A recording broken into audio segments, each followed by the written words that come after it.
Transfer the forage sample to the sampling bowl. You need enough forage to fill the supplied sampling bowl to 5 cm below the rim. If using a larger bowl than the one supplied, ensure that the depth of the sample is no less than 5 cm in the bottom of the bowl. If there is too much forage sample to fit in the bowl, halve the sample until you have the correct amount. Once the sample bowl is filled, compact the forage to keep the spectrometer and sample in contact. This will ensure your sample results are as accurate as possible. You are then ready to start the scanning process. First, scan the baseline.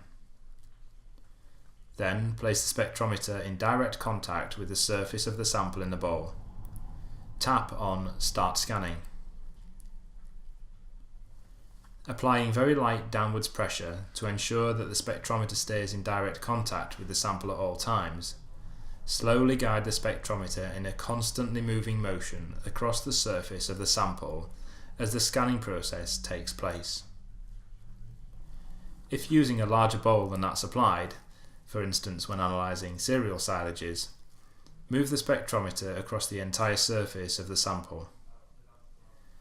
Continue to move the spectrometer across the surface of the sample until all 5 scans are complete. If you need to repeat any of the 5 scans, tap on the appropriate buttons at the end of the scanning process. On completion, press Display Results.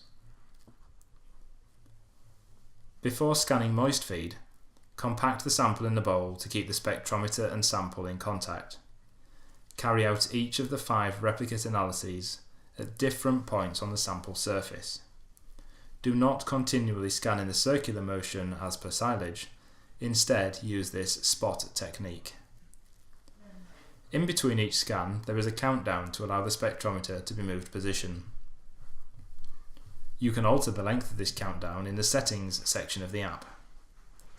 When the countdown shows, move the spectrometer to another point on the surface of the sample in the bowl and hold it in place until the next scan is complete.